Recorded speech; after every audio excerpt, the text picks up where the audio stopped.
hijas de la tierra de raíces profundas. En nuestros úteros vive el saber de los pueblos. Mujer Maíz.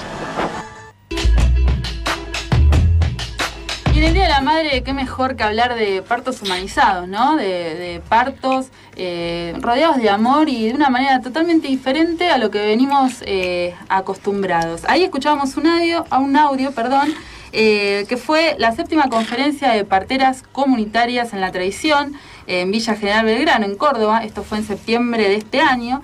Escuchábamos la voz de la partera comunitaria Karina Cantarero y a la obstetra y también partera comunitaria, la doctora Silvina Peirú.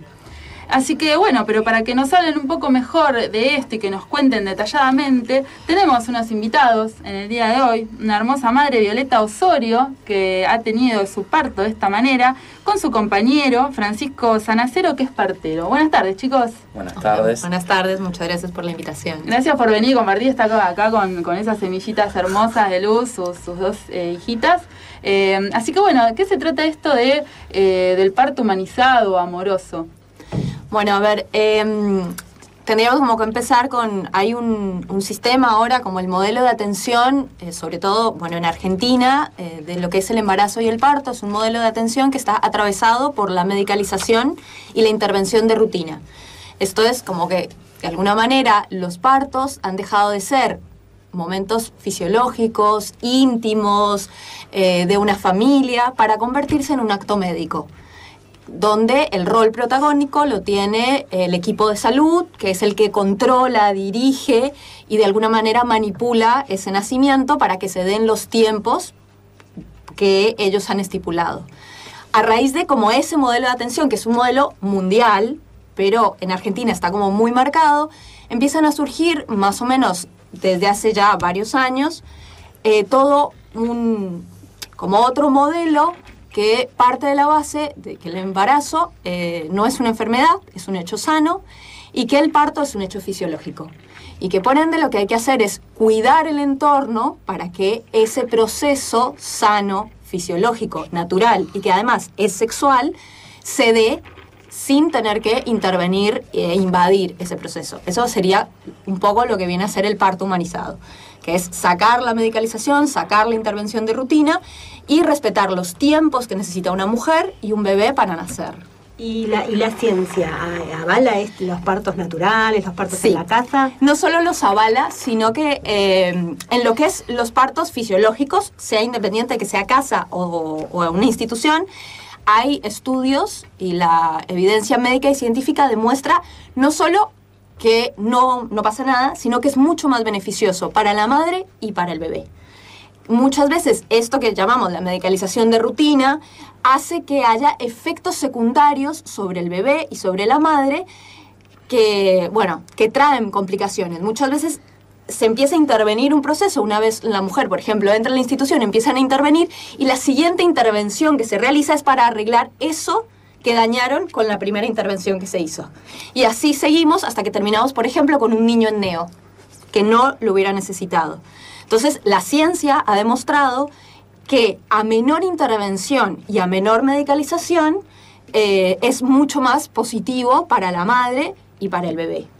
Y en cuanto a los nacimientos en casa, también los estudios demuestran que no hay diferencia, por ejemplo, en lo que serían los riesgos, ni para la madre ni para el bebé, de tener un parto en una institución que en su casa.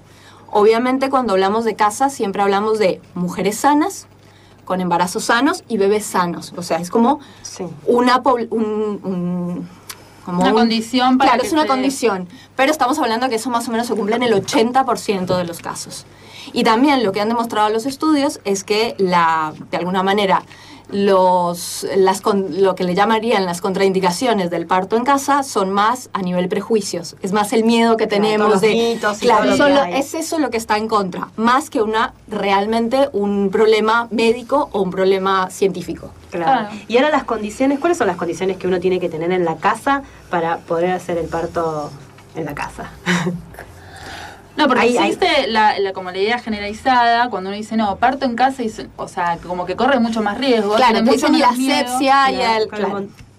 Básicamente, tu casa. O sea, la idea es que se considera que, obviamente estamos hablando de hogares donde hay agua corriente, donde hay electricidad, digamos, donde hay... Con las condiciones básicas, nada condiciones más. básicas de higiene y Claro, de todo salubridad. Claro, está bien. No más. De hecho, por ejemplo, en términos de cuando te hablan esto de la asepsia, del lugar, bueno, uno de los riesgos que puede tener un nacimiento institucional es que el bebé es sometido a un montón de bacterias que no les son conocidas, porque como la madre entra a una institución donde hay un montón de gérmenes, bacterias, que no son propias, no tiene defensas para eso, con lo cual el bebé tampoco las tiene. En tu casa es como son tus bichos, por decirlo de alguna manera, ¿no? Entonces el ambiente está más preparado para un bebé que institucionalmente.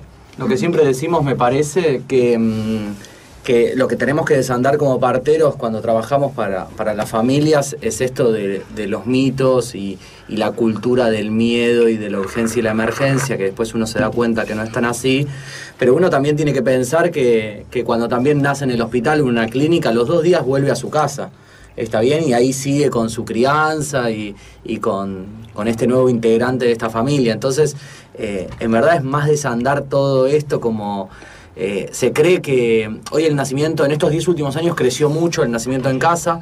Para los que somos profesionales estamos totalmente avalados por la ley para poder asistir. Después las mujeres pueden parir en donde quieran, en eso no hay ningún tipo de traba legal.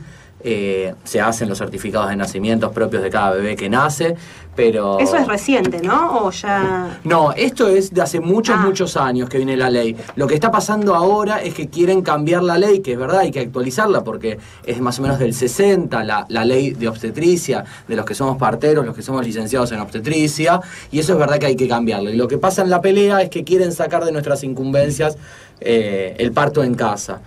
Sacarnos ese derecho que tenemos como profesionales de poder haber elegido solamente dedicarnos a acompañar en domicilio a estas familias que eligen parir en casa. Entonces ahí empiezan como las trabas.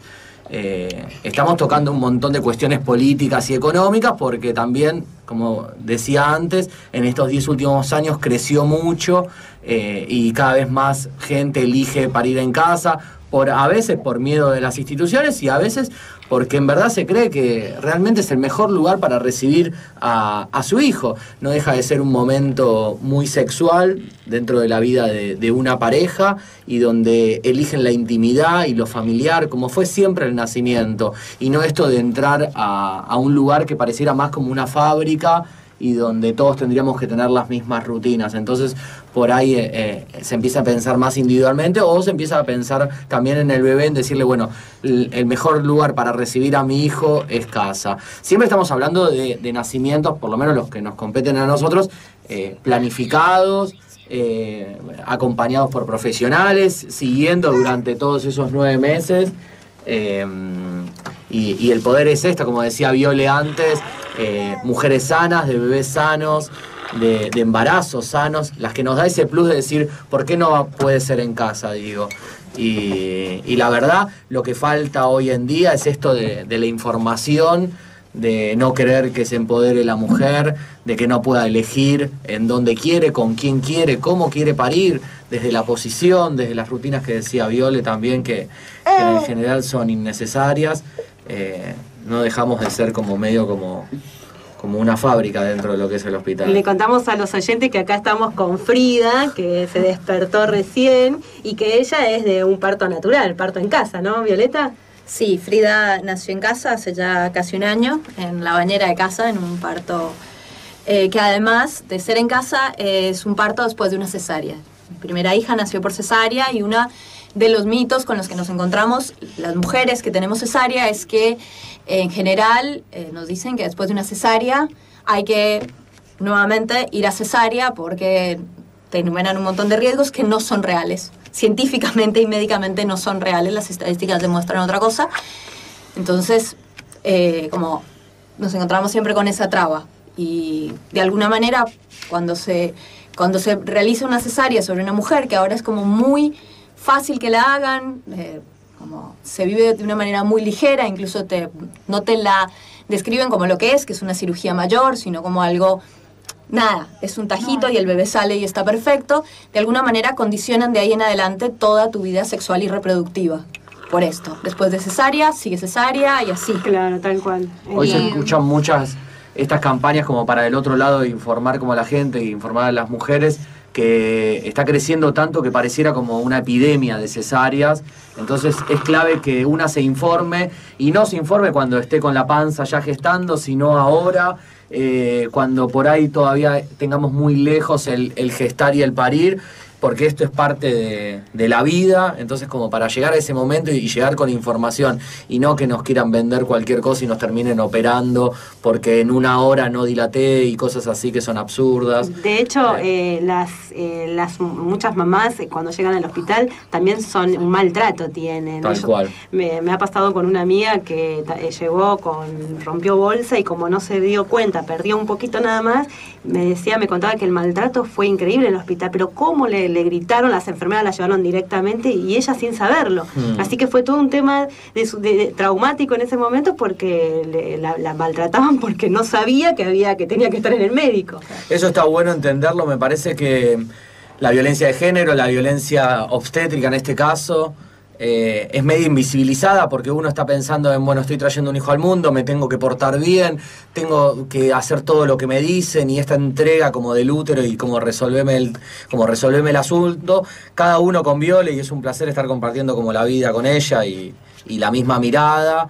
Me parece que alucinante los dos de cada lado es esto, como tratar de que la gente empiece como a visualizar esa violencia obstétrica que existe en muchos nacimientos, que eso no es propio del lugar, porque también hay gente que ha pasado violencia obstétrica en una casa, en un hospital, en una clínica.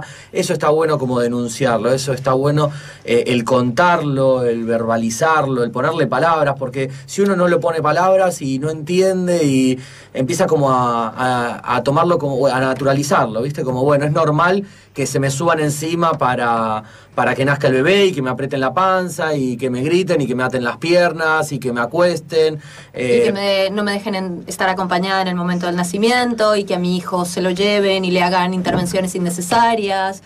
Como que naturalizamos, y de alguna manera cuando salimos a contar lo que nos dicen toda la sociedad, porque en esto es como si hubiéramos hecho un pacto en el que acordamos que nacer es eso. Nacer es entrar a la institución, que te intervengan, que te medicalicen, a ti y a tu hijo, y que incluso te maltraten, y cuando salimos a contar nos dicen, bueno, pero tu hijo está bien, tienes que dar las gracias. Con lo cual nos quedamos las mujeres como con un dolor inmenso, sintiendo que algo está mal en nosotras, que no podemos conectar con el bebé y sentirnos felices y radiantes, cuando de alguna manera lo que hemos padecido, las mujeres que han padecido violencia obstétrica en su mayor escala, lo describen como una violación.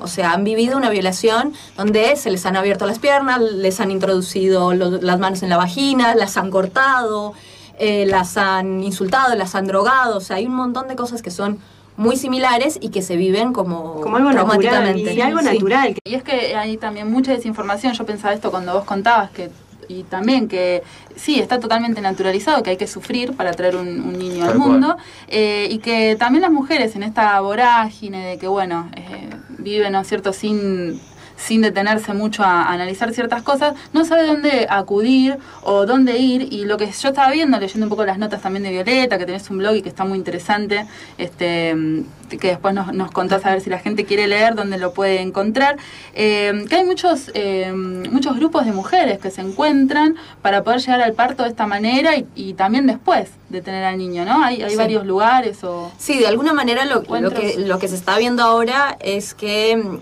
la información donde más circula justamente es entre mujeres. Desafortunadamente la mayoría somos mujeres que hemos pasado por una situación de violencia obstétrica, y entonces nos empezamos a informar, o sea, a raíz de un parto o de una cesárea atravesada por la violencia, empezamos a preguntarnos qué fue lo que pasó, justamente con esta sensación de que algo no está bien, o sea, algo no está bien de lo que sucedió, por más de que me digan que tengo que estar feliz y contenta. Y ahí empezamos a buscar la información, que además la información está, no es difícil. La OMS, por ejemplo, la Organización Mundial de la Salud, avala los nacimientos de esta manera. Incluso las guías de atención al nacimiento que tiene el Ministerio Argentino son bastante buenas pero no se condice con nada con la realidad actual de los nacimientos, donde el embarazo sigue siendo visto como una enfermedad y el parto como una patología que hay que atender y resolver. Mujer Maíz, un mundo donde quepan muchos mundos.